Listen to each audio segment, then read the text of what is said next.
देखो 12.1 शुरू करने जा रहे हैं अपन। जैसे 11वीं प्रश्नावली सारी सूत्रों पर आधारित थी, सूत्र याद है तो सवाल होंगे, नहीं तो नहीं होंगे। इस प्रश्नावली में भी सारे सवाल सूत्रों से ही होंगे। अब सवाल है हमारा पहला कि दो घनों जिनमें से प्रत्येक का आयतन दे रखा है, घन का आयतन दे रखा है 64 सेंटीमीटर क्यूब है, के संलग्न फलकों को मिलाकर एक ठोस बनाया जाता है, इससे प्राप्त घनाभ का पृष्ठीय क्षेत्रफल ज्ञात कीजिए। दो घन माना कि दो चौक के डब्बे हैं, प्रत्येक का आयतन दे रखा है 64। अब दोनों चौक के डब्बों को पास पास रख देंगे, पास पास रख देंगे तो अब जो आकृति बनेगी वो किसकी होगी? घनाभ की। अब जो आकृति बनेगी वो किसकी होगी? घनाभ की होगी। और घनाभ की आकृति में हम देखेंगे क्या बदलेगा, केवल उसकी लंबाई बदलेगी। जैसे मान लिया जाए कि ये 2 सेंटीमीटर के थे घनाभ, जैसे समझने के हिसाब से बना रहा हूं मैं, ये 2 डब्बे वो पूरे नहीं बना रहा, जैसे ऐसे होते डब्बे तो अपन यदि बनाते हैं तो यूं इस प्रकार बनाना पड़ेगा। समझने के लिए देखो ये चौक का डब्बा है, एक अलग है और इसके सटाकर एक और यहाँ पास में लगा दिया, तो मान लिया जाए कि ये 2 सेंटीमीटर का था, तो ये 2 और 2 जोड़ दिया, कितने हो गए? 4 सेंटीमीटर। तो केवल क्या बदला? उसकी लंबाई बदली, बाकी उसकी ऊंचाई वो के वही रहेगी और चौड़ाई जो होगी, इधर चौड़ाई होती है, चौड़ाई भी वही सेम रहती है। यदि 2 चौक के डब्बों को अपन पास पास रखते हैं तो चौक के डब्बे घन की आकृति के होते हैं और उनको पास पास रखने से क्या बन जाता है? घनाभ बन जाता है। घनाभ बन गया, उसमें क्या परिवर्तन होगा कि उसकी लंबाई वाली भुजा है जो बदल जाएगी, चौड़ाई सेम रहेगी, जो घन की थी वही रहेगी, और ऊंचाई भी क्या रहेगी? जो घन की थी वही रहेगी।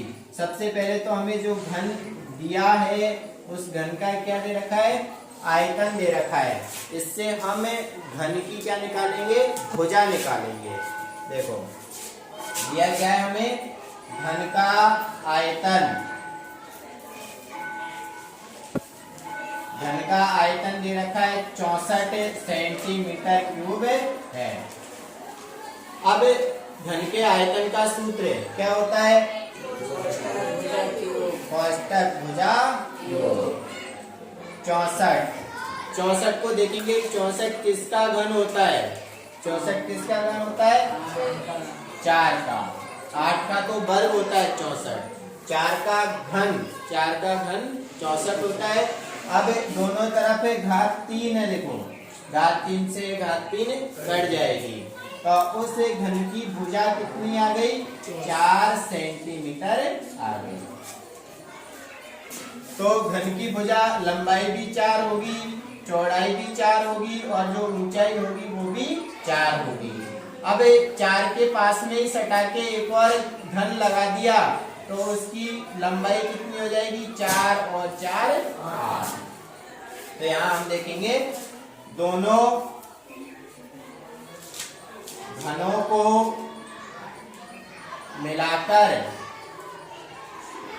बने घनाभ की लंबाई में परिवर्तन हो जाएगा। कितनी हो जाएगी लंबाई? 8 सेंटीमीटर। चौड़ाई कितनी रहेगी उसकी? 4 ही रहेगी, 4 सेंटीमीटर। और ऊंचाई भी कितनी रहेगी? 4 सेंटीमीटर। जैसा भी समझाया मैंने कि ये अपना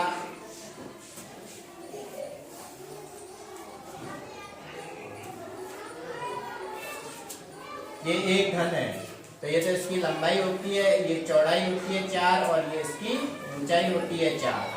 अब इसके बराबर में एक और जमा देंगे तो ये लंबाई 4 और 4 8 हो जाएगी। चौड़ाई तो देखो वही रहेगी, इधर भी वही रहेगी, चौड़ाई 4 ही रहेगी और ऊंचाई भी 4 रहेगी।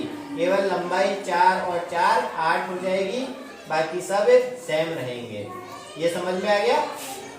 अब बस क्या करना है हमें कि जो ठोस बना है उस ठोस का क्या करना है? पृष्ठीय क्षेत्रफल ज्ञात करना है। घनाभ का संपूर्ण पृष्ठीय क्षेत्रफल का सूत्र है, घनाभ का संपूर्ण पृष्ठीय क्षेत्रफल, याद है ना? नारायण बता। घनाभ का संपूर्ण पृष्ठीय क्षेत्रफल का सूत्र क्या होता है? तो कोष्ठक एल बी एच। हाँ,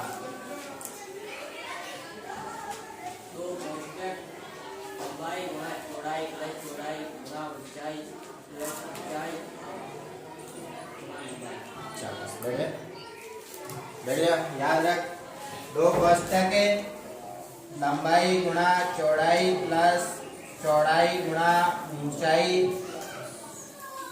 प्लस ऊंचाई गुणा लंबाई। अब ये सारे मान इसमें रखेंगे और इसको हल करेंगे।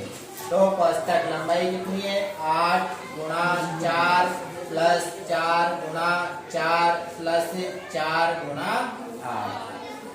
दो कोष्ठक 8 चौके 32, 4 चौके 16, 8 चौके 32, 32 और 32 64, 64 में 16 और जोड़ेंगे, 64 और 16 80 को 2 से गुणा करेंगे। 8 दूनी 16, 160 सेंटीमीटर स्क्वायर। उस घनाभ का पृष्ठीय क्षेत्रफल क्या होगा? 160 सेंटीमीटर स्क्वायर होगा।